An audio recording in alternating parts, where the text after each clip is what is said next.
खराबी और गड़बड़ी इसी कारण होती है जब जब आप पुरानी बातें उखाड़ेंगे और सामने लेकर आएंगे। तूने पता क्या किया था, तूने ये किया था, तूने वो किया था, तू कौन सा कम है, तूने भी तो यही किया था। ऐसे बहुत सारे एग्जाम्पल हैं जो आप बार बार बार बार याद दिलाओगे और वो ताने जैसे लगेंगे। कैसे लगेंगे? ताने जैसे, गोली के समान लगते हैं, जैसे किसी ने गोली ठोक दिया हो। थप्पड़ के समान लगती हैं वो पुरानी बातें। और किसी के दुख दर्द को जब आप याद दिलाओगे, अरे वो तेरे पैसे लेकर भाग गया है, अरे उसने तुझे धोखा दिया है, अरे वो लड़की, अरे वो लड़का, जब जब कोई भी बात हो, कोई भी घटना हो, अरे तू बीमार हो गया था, तेरे शरीर में खून सूख गया था, डॉक्टर के पास तूने कितने चक्कर लगाए, उस घटना को याद करके मानसिक तनाव।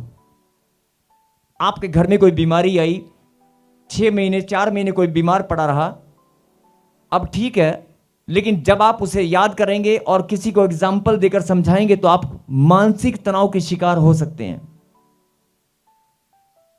मानसिक तनाव, आपके दिमाग में फिर से वो बात घूम सकती है कि हाँ बड़ा पैसा चला गया, हाय कितने चक्कर लग गए, उस टाइम अगर मैं थोड़ा, मेरा तो टाइम भी कितना बर्बाद हुआ, हाय मैं गाड़ी में रिक्शा में किराए पे जाता था, मैं ऑटो में जाता था, अपने भाई को लेकर हॉस्पिटल में कितने चक्कर लगाए मैंने, मेरी तो नौकरी दिहाड़ियां मेरी, नहीं, आपका ध्यान नेगेटिविटी की ओर जाएगा।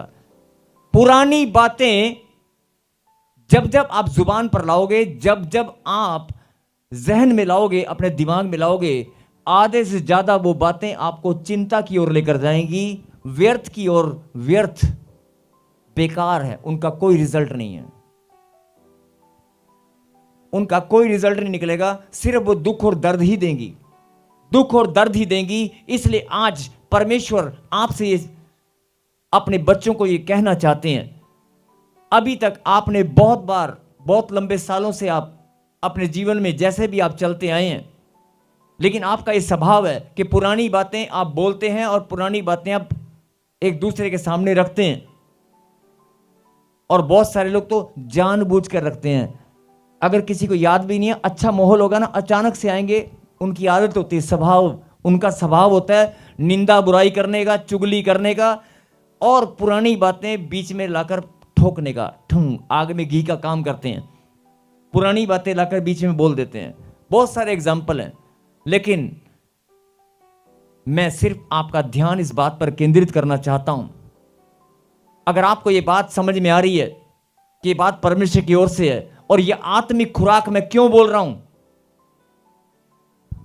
वचन को शुरू करने से पहले मैंने आपको आत्मिक खुराक का एक उदाहरण